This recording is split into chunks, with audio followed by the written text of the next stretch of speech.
Un centenar de treballadors de Nissan, acomiadats amb l'expedient de regulació d'ocupació que ha dut a terme l'empresa, s'han mobilitzat per segon dia consecutiu per protestar contra la pèrdua dels seus llocs de treball.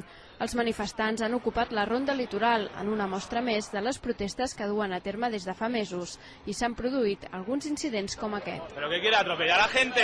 ¿Qué quiere atropellar a la gente? Estamos sin trabajo.